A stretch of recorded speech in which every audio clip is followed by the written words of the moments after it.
Welcome to the HyperIP for Hyper-V installation video.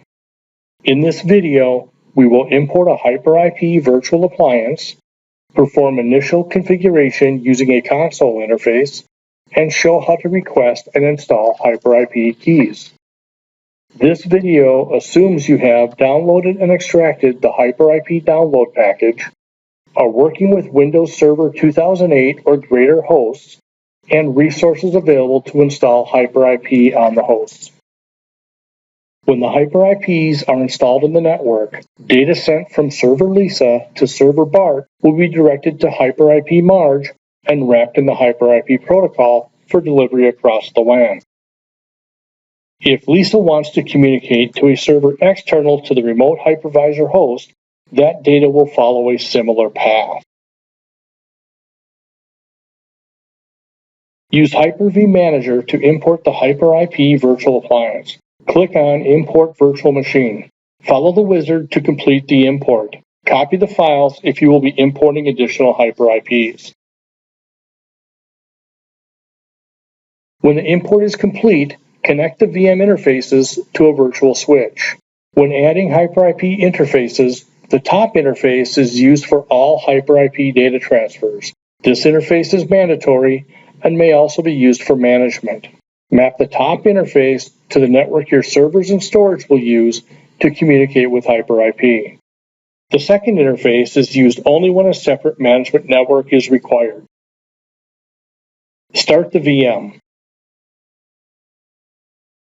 Connect to the virtual appliance to configure HyperIP onto the network. The default user ID and password are HIPADMIN. HIPADMIN. In the console interface, a question mark lists the commands available. Shift page up and page down allow movement in the console to view commands that may have scrolled off the page. Tab will complete a command or give you a list of possible completions. Entering a command and question mark will provide options for that command.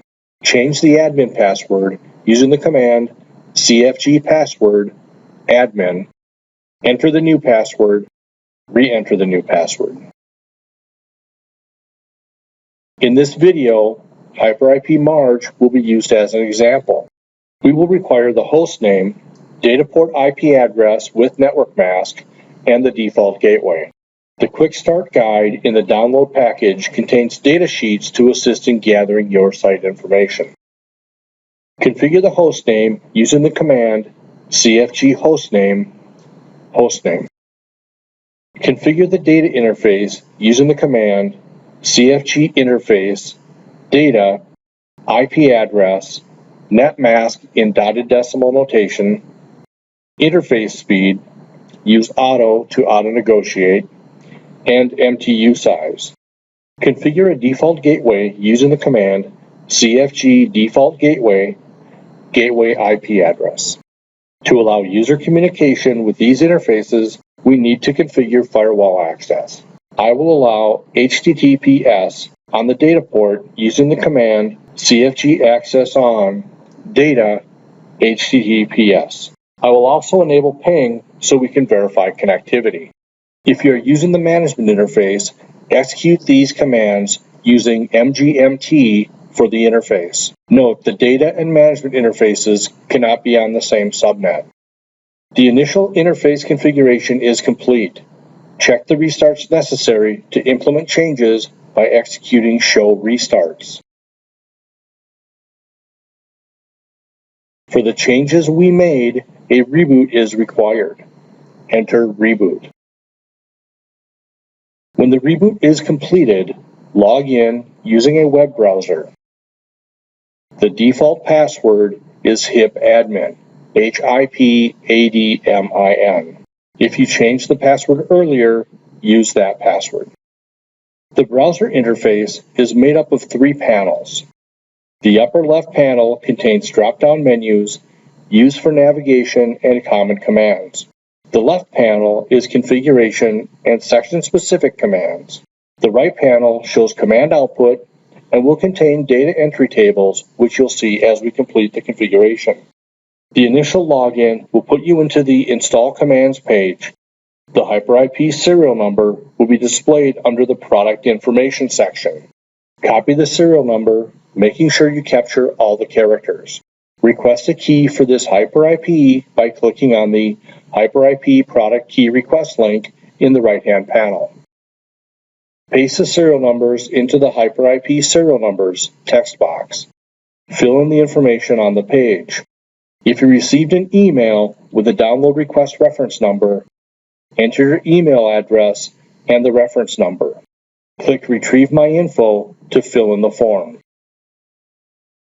Complete the key request by reading and accepting the license agreement. Keys will be sent via email. Keys are not required to continue the HyperIP configuration. If you have not received the keys after completing this video, move on to the configuration video. It will note when keys are required. After receiving your keys, navigate to the Install Commands page, enter the key in the License Key window, and click Install Key. A restart force will be required to start the HyperIP software. It's always a good idea to check pending restarts in case any additional changes are pending.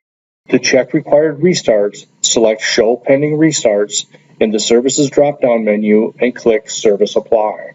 Any restarts will be displayed. No restarts are required due to configuration changes.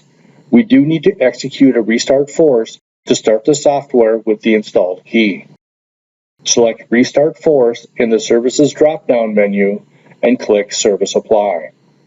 Confirm the restart.